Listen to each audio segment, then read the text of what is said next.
Getúlio Vargas, tua memória será qual bandeira imortal em nossos corações, viverá o eterno ideal. Getúlio Vargas, teus amigos e a CRE infantil marcharão empunhando tua bandeira pelos humildes trabalhadores do Brasil.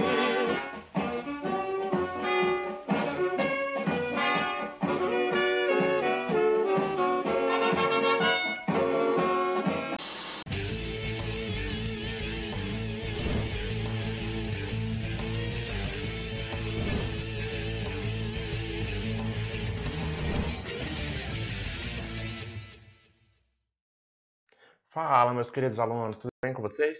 Professor Alan na área, sejam bem-vindos a mais uma aula sobre a Era Vargas. Hoje a parte 3.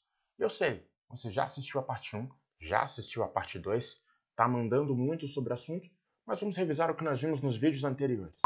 Nós vimos que Vargas chegou ao poder através de uma revolução, a Revolução de 30, que a gente pode chamar de um golpe, não é?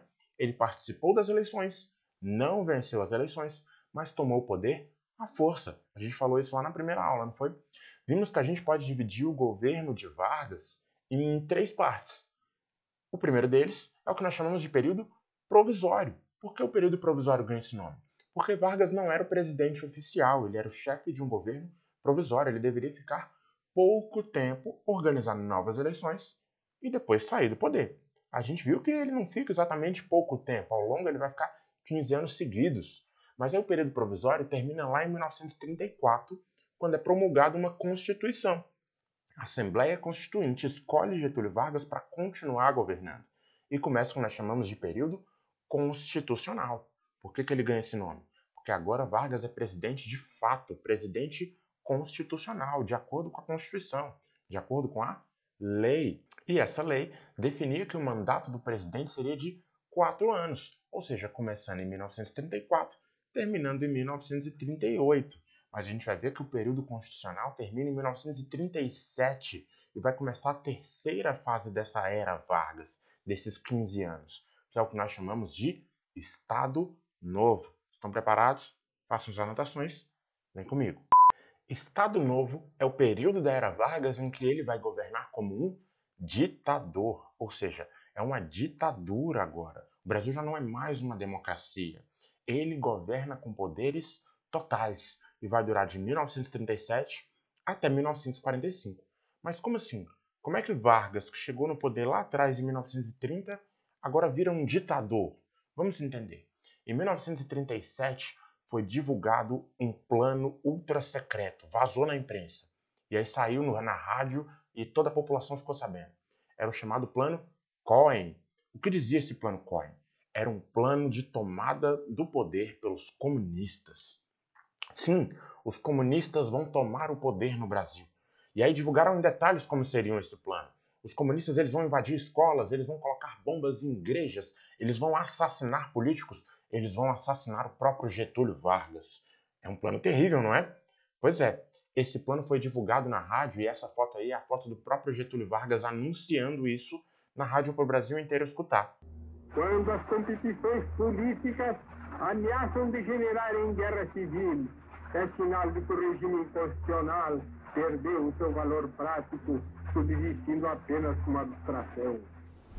Gente, hoje nós sabemos que esse plano Cohen, ele na verdade foi uma farsa.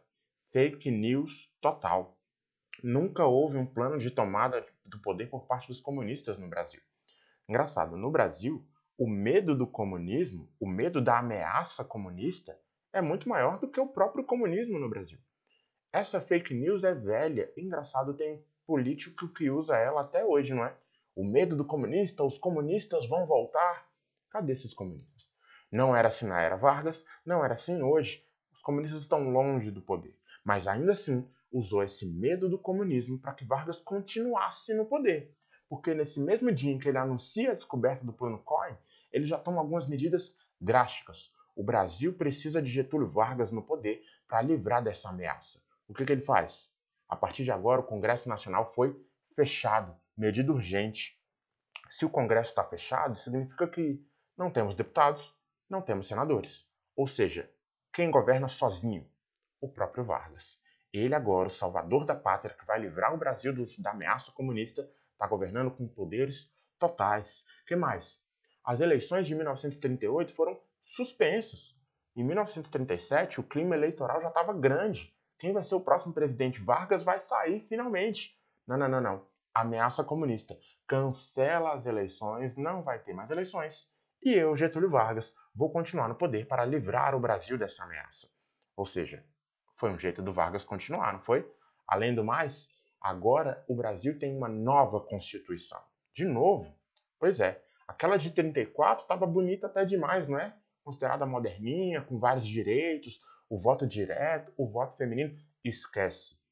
Agora o Brasil tem a Constituição de 1937 e ela cancela todos esses direitos aí. Ela centraliza o poder em Getúlio Vargas. Em outras palavras, o Brasil não é mais uma democracia. O Brasil agora é uma ditadura. O Estado Novo possui algumas características marcantes que você precisa saber. A primeira dessas características foi a intensa repressão política. Como assim? O Brasil não é mais uma democracia, é uma ditadura e agora você não pode ter qualquer opinião política. Opinião política contrária ao presidente Salvador Getúlio Vargas? Não pode. E aí muita gente que era opositora do Getúlio Vargas passou a ser perseguida, inclusive com mandatos cassados, sendo presos e tudo mais. Ou seja, o governo, a ditadura de Vargas perseguia quem pensava ao contrário, perseguia quem era opositor. Outra característica é que partidos políticos foram fechados. Vários partidos políticos foram extintos no Brasil nesse momento. Lembra que a ANL, Aliança Nacional Libertadora, do Luiz Carlos Prestes, já tinha sido fechada? Pois é, a AIB, Ação Integralista, os fascistas, adoraram isso lá na época, não é? A própria AIB foi fechada também durante o Estado Novo. E é engraçado que eles tentaram tomar o poder, foram lá para a porta do Palácio do Getúlio Vargas e foram derrotados num movimento chamado de Intentona Integralista. Teve a Intentona Comunista, agora a Intentona Integralista, ou seja, Vargas batia em todo mundo. E aí muita gente, ao longo do Estado Novo, foi preso, torturado, exilado, como assim, expulso do país, e muitos foram mortos. O próprio Luiz Carlos Prestes, líder do Partido Comunista do Brasil, que foi fechado de novo, ele foi preso, ele foi torturado, e ele teve que, em um momento, se exilar do país. Ele fugiu, ele saiu do Brasil para não morrer. E aí chama muita atenção a história de Olga Benário. Quem era essa mulher? Ela era a esposa do próprio Luiz Carlos Prestes, alemã, militante do Partido Comunista, que veio para o Brasil e acabou se casando com o Prestes. E aí, por ser alemã, ela tinha outra característica. Ela era de origem judia. Olga era alemã e judia, e foi presa no Brasil durante o Estado Novo. Ela não foi simplesmente presa e torturada aqui. Getúlio Vargas deportou ela de volta para a Alemanha. Vamos lembrar, quem governava a Alemanha nesse período? O Partido Nazista de Adolf Hitler. Olha como as relações de Getúlio Vargas e o nazismo estão bem próximas. Olga foi quase um presente para o nazismo, foi quase um presente para Adolf Hitler. E lá, ela foi mandada para um campo de concentração, onde estava grávida. A filha dela nasceu num campo de concentração e lá ela morreu. Ou seja, a ditadura do Estado Novo ela tinha muitas características parecidas com o nazismo de Hitler. Entre elas era perseguir todos os opositores. E aí, se você quiser saber mais sobre a Olga, fizeram um filme. Olga, Muitas Paixões numa Vida Só, que mostra essa relação dela com Luiz Carlos Prestes e com o Estado Novo. E aí como é que era num campo de concentração para ela lá. Outra característica muito importante da ditadura de Vargas, do Estado Novo, é a censura e a propaganda. Duas coisas diferentes, mas que andam lado a lado. Como assim? Vamos entender. No governo de Vargas, no Estado Novo, ele criou o Departamento de Imprensa e Propaganda, o DIP. Quais eram as funções desse órgão, desse Departamento de Estado do governo? O que ele fazia? Primeiro, ele era responsável por censurar as notícias. Todas as notícias que saíam nos jornais, que eram dadas na rádio, tinham que passar pelo DIP antes. O DIP analisava, peraí, que notícia que vai sair no jornal amanhã? É o quê? Vai falar mal do governo? Não pode. Cancela. Troca, coloca outra notícia. No rádio, a mesma coisa. Muitas músicas, por exemplo, foram censuradas pelo DIP nessa época. Se fossem músicas que exaltassem alguma coisa contrária ao que Getúlio Vargas defendia, essa música nem era tocada. O DIP era responsável por censurar. Para que censurar notícia, gente? Para que o povo não saiba exatamente o que está acontecendo. Lembra que a gente falou de repressão, de tortura, de assassinatos? Vocês acham que o povão estava sabendo que essas coisas estavam acontecendo? Que pessoas estavam sendo presas pelo que elas defendiam? Não, o povão não ficava sabendo disso não, por causa da censura. Mas o DIP, ele não somente censurava os jornais, ele também era responsável por fazer propaganda do governo, propaganda positiva do presidente. O DIP é que pintava o presidente como o grande líder da nação, o nosso salvador, apelidos carinhosos como GG. O povo chamava o Getúlio Vargas de GG, GG vem aí. Para quê? Para pintar no Getúlio Vargas não uma imagem de ditador, ranzinza, mas de um cara legal, que o Brasil inteiro ama, que o Brasil inteiro gosta. O próprio carnaval de rua, várias marchinhas foram criadas para exaltar o presidente.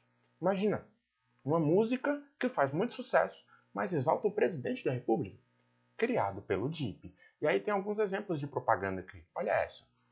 Essa é uma cartilha que era distribuída nas escolas para as crianças. O Getúlio Vargas, com essa cara de bonzinho, com as criancinhas ali com a bandeira do Brasil. E aí as escolas ensinavam os alunos a honrar a pátria, não somente a pátria. Honrar a pátria significava honrar o presidente. Era tudo em torno da figura dele. Olha essa outra aqui. Getúlio Vargas, o amigo das crianças. Tudo isso era colocado na cabeça da população brasileira desde pequenininho, para honrar e para exaltar o grande líder, GG, Getúlio Vargas. E aí não somente as crianças, os trabalhadores também. Olha esse cartaz. 1º de maio. Hoje você sabe que 1º de maio é o dia do trabalhador. O feriado de 1º de maio foi instituído pelo próprio Getúlio Vargas. Olha que coisa boa, ele nos deu um feriado pelos trabalhadores. Mas vamos olhar os detalhes. O cartaz diz o seguinte: concentração trabalhista na esplanada do Castelo em homenagem ao benemérito presidente Vargas. Não era em homenagem ao trabalhador, não era em homenagem à galera que trabalhava, era em homenagem ao presidente. Ou seja, essa relação de Vargas com os trabalhadores foi uma relação de muito controle que o DIP organizava. E aí essas homenagens aconteciam. Essa foto aqui é uma foto de um desfile no 1º de maio, que aconteceu lá no estádio de São Januário, estádio do Vasco da Gama, no Rio de Janeiro, em que a galera desfilava e olha ele quem está sendo homenageado. O GG, o Getúlio Vargas. E aí ele fazia discursos para uma multidão no estádio e que era transmitido na rádio para o Brasil inteiro. O povo amava Getúlio Vargas e nem tinha noção de que ele era um ditador.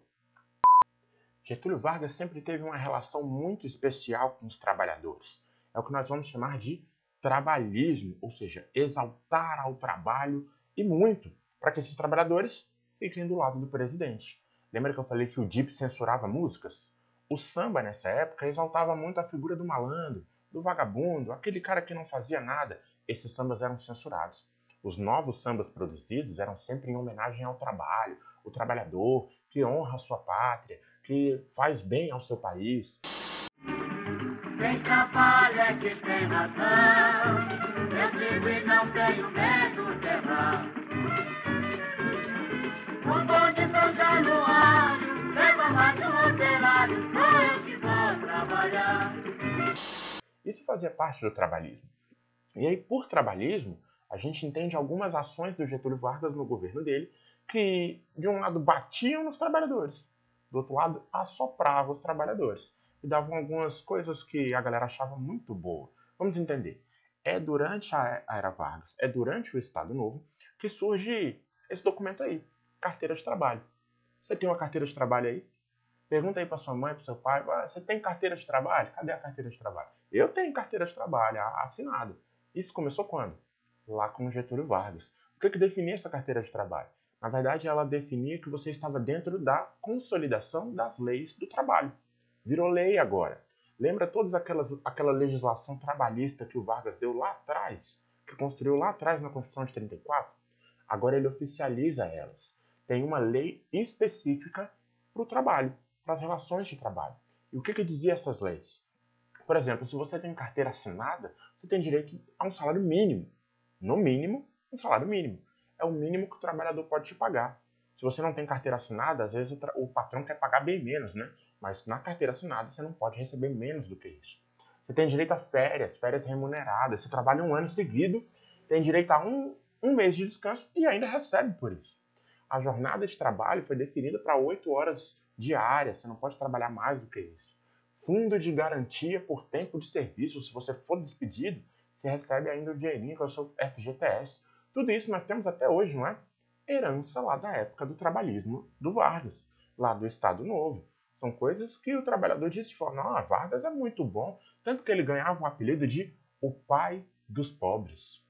Você podia perguntar para qualquer trabalhador, o que você acha do Vargas?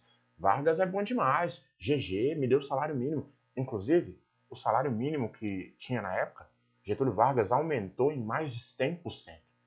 Ou seja, o trabalhador está amando Vargas. Mas, por outro lado, o trabalhismo também batia. Como assim? Ficou proibido as greves. Trabalhador bom é trabalhador que não faz greve.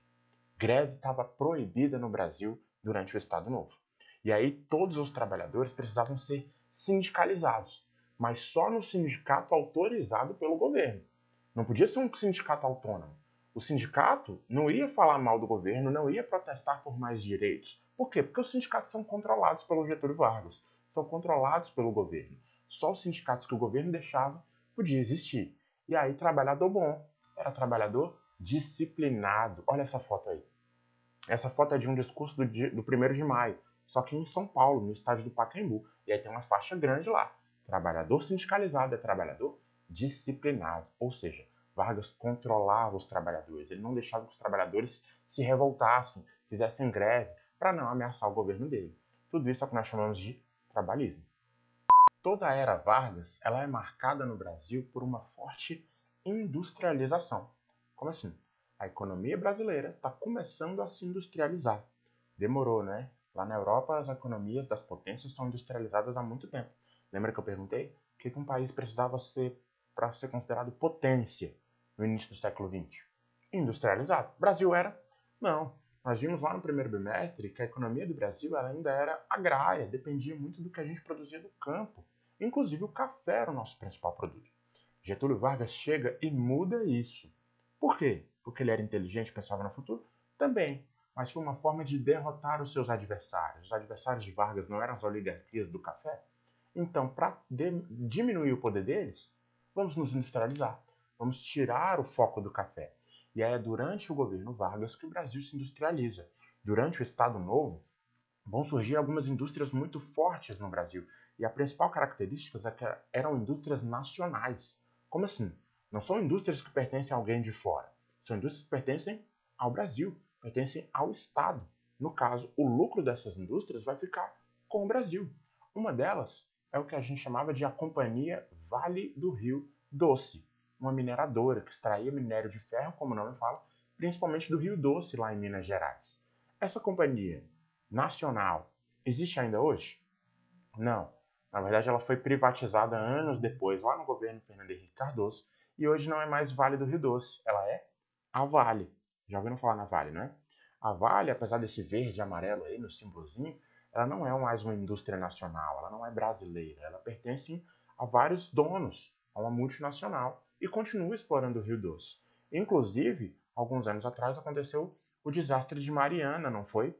Esse rio aí que vocês estão vendo, onde a lama toda foi para o rio, é o Rio Doce. Ou seja, a Vale está aí até hoje, operando, destruindo nossos rios, mas o lucro não fica mais com o Brasil. Depois de Mariana teve Brumadinho, tudo isso na conta da Vale. Mas a Vale do Rio Doce, nacional, brasileira, criada pelo Vargas. Não somente ela. Outra grande indústria nacional criada pelo Getúlio Vargas no Estado Novo foi a CSN, a Companhia Siderúrgica Nacional, lá no Rio de Janeiro. Hoje a CSN ela é a maior siderúrgica da América Latina. Só tem uma diferença. Ela não é mais nacional, ela foi vendida, privatizada também nos anos 90. Mas foi criada durante o Estado Novo. Aí você pergunta, professor, de onde o Brasil tirou tanto dinheiro para se industrializar? Digamos que nós tínhamos bons amigos. O governo Getúlio Vargas, o governo do Estado Novo, ela tinha boas relações com vários parceiros comerciais no mundo. Estados Unidos, Alemanha. Mas peraí, quem governava a Alemanha nessa época? Sim, a Alemanha nazista de Adolf Hitler era um grande parceiro comercial brasileiro. E Getúlio Vargas e Hitler, digamos que eram brothers, próximos. Pois é, mas a CSN ela foi criada com dinheiro financiado, digamos, emprestado pelos Estados Unidos. Falamos disso lá na nossa aula sobre a participação brasileira na guerra, não foi?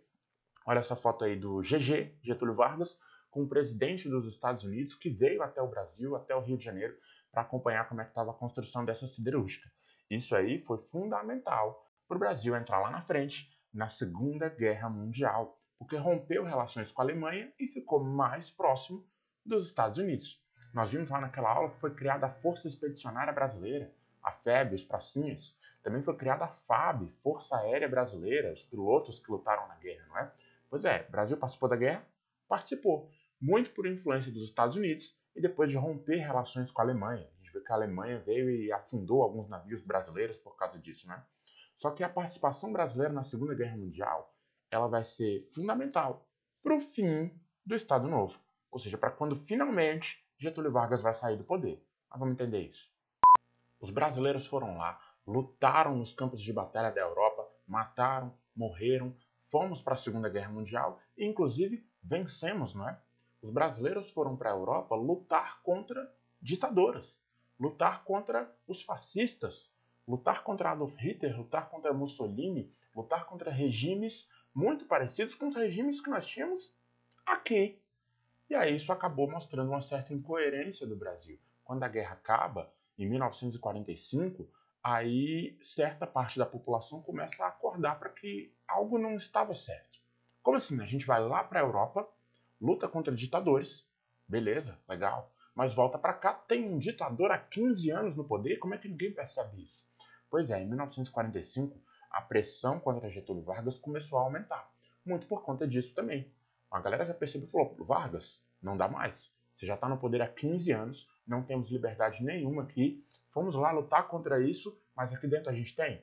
Tá errado. Essa pressão aumentou, ela veio de intelectuais, de jornalistas, que foram muito tempo censurados, membros do exército que voltaram da guerra e perceberam como é que estava lá na Europa, e isso aumentou a pressão para que Vargas saísse do poder.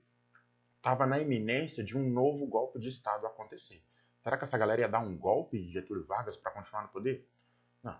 Vocês sabem que Getúlio Vargas é o mestre dos golpes, ninguém dá golpe nele não. Em 1945, percebendo a pressão para que ele saísse do poder, Vargas renuncia. Isso mesmo, ele pediu para sair. Esses são exemplos de jornais da época do dia. Vargas renunciou ao poder. Ele disse, tá bom, já fiquei tempo demais, 15 anos, vocês querem que eu saia? Eu vou sair, mas eu vou voltar. Mais ou menos isso. Finaliza aqui o que nós chamamos de Estado Novo. Em 1945 se organizam novas eleições, finalmente eleições para o povo votar. Fazia tempo que o povo não votava, não é? E aí termina o que nós chamamos de a Era Vargas. Pelo menos essa primeira parte. É isso aí, galera. Encerramos aqui os nossos vídeos sobre esse carinha aqui, ó, Getúlio Vargas. Pelo menos os 15 anos que ele passou direto no poder, que nós chamamos de a Era Vargas. A gente vai ver que a história com ele não acaba. Eu dou spoiler, ele vai voltar ainda, hein? Mas por aqui a gente encerra. Até mais. Valeu! É isso aí, galera. Eita, mas peraí, quem governa a Alemanha? Sim, a Alemanha nazista era um grande parceiro comercial. Oh, desgraça!